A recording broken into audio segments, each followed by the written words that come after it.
Okay, so I just finished, doing my Jurassic World Dominion review, and now it's time to talk about Lightyear, which is a movie that I was actually pretty excited for, but I stayed away from all trailers because honestly, I'm getting kind of tired of trailers. I'll watch like a teaser trailer, but after that, now I'm just like, I'm more excited to watch like the movie and not know anything about it. So, yes, Lightyear. Here we go.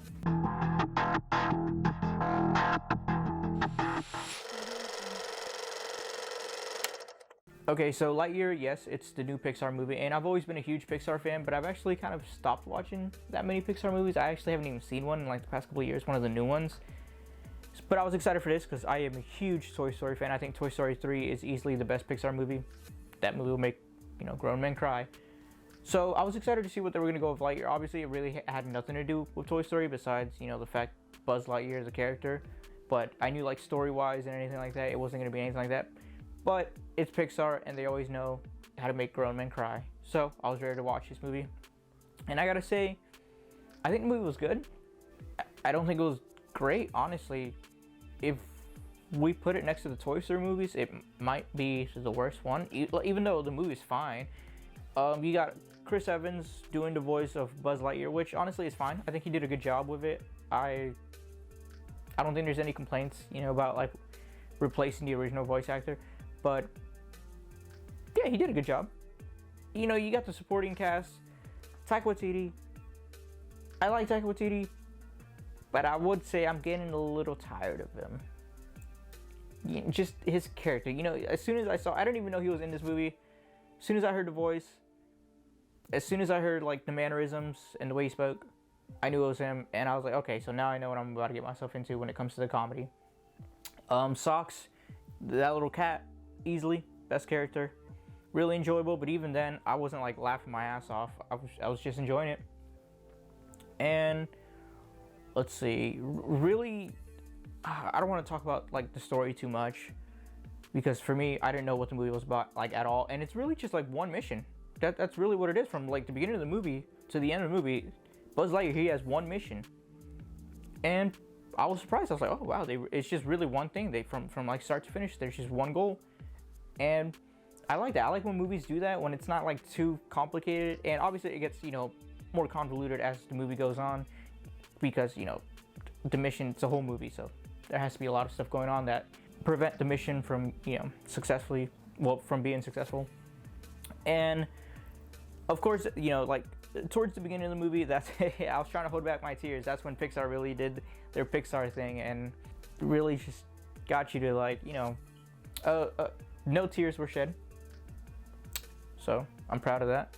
But I was trying to hold them in at the beginning of the movie, and from there I was like, okay, this movie's gonna be great. But it never really went anywhere higher than that. From then, it just became kind of this little adventure movie, this typical Pixar movie, and none of the characters really stuck with me, which is sad because I think Pixar is really good at like even the side characters, making them very memorable. And in this movie, I think they're all forgettable, besides Buzz Lightyear, but that's only in a way cheating because I have so much nostalgia for Buzz Lightyear and how much I love Buzz Lightyear. Some of the callbacks were really nice. There's a few of them from like Toy Story, which I think are really fun if you catch up to them. Socks, while I said he was my favorite character, even him I think is probably one of the least memorable characters in all of Pixar. I feel like I'm comparing this movie to Pixar a lot, but I mean when Pixar set like the bar so high, I was kind of expecting this movie to be more like all the rest of those, and it wasn't. It was, I would say it was a bit of disappointment, but that's only because I had my hopes up so high. It was still a good movie. I still enjoyed it. It was still fun. Definitely like at my movie theater, people were laughing. But I don't think that many people are going to talk about it that much. Not like, the original Toy Stories, the original like Monsters, Inc. I don't think people are going to talk about it that much after, its movie theater release. I would definitely recommend watching it. If you're a huge fan, I think you will enjoy it. For some reason, it didn't grab me as much as I hope it would. The characters were fine.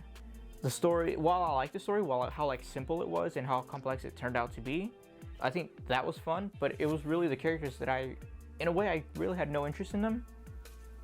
So, while it was a simple story, of course, you want them to succeed, but I didn't really care too much if they did or if they didn't, because I didn't really care about the characters. They just seemed like, you got your oddball team and they were all just a bunch of goofballs, and it wasn't for me. The comedy wasn't really for me. You know, usually I love Pixar comedy, but I don't know, it just didn't really make me laugh as much. So I'd say definitely almost like, it's way better than Jurassic World Dominion, but I would say at the same time, to me at least, watch it when it's like half off or at the dollar theater. In my opinion, that's what it's worth. I don't think it's horrible. I don't think it's great. I just think it's good. And me being impatient, I have to watch movies at least like within the first week. But if I wasn't like that, then I would definitely recommend like save at least like half your money and watch it while it's like half off or at the dollar theater, or even wait for it to be like on Disney Plus. But besides that, yeah, I enjoyed it for the most part. Even though I'm not gonna lie, I got off work that day and then I went straight to watching it, and I worked like from the morning to the afternoon, and I did fall asleep for like 10 seconds, which sucks. Yeah, I don't like doing that. I don't like falling asleep while I'm watching a movie, especially like a movie theater movie. So that sucked. But yeah, I'd say if you're a Pixar fan, you probably already seen it. If you're, you know, mid-level Pixar fan, you can probably wait a while for it to be a little cheaper. But yeah, that's my review on Lightyear. And yes, hopefully one day I will do my Blu-ray Steelbook collection. I've just been buying so many. It became an addiction, and I am just piling up my Steelbooks. As you can see, these things keep getting larger. I think every video you can just see it getting slightly bigger. It's fun. It's fun collecting them. I really got into Steelbooks, and I really don't even buy like regular like Blu-ray or 4K movies anymore. If I get them, they have to be Steelbooks now. That's just how I am. So I can't wait to, you know, share my collection with you guys. But of course, thanks for watching.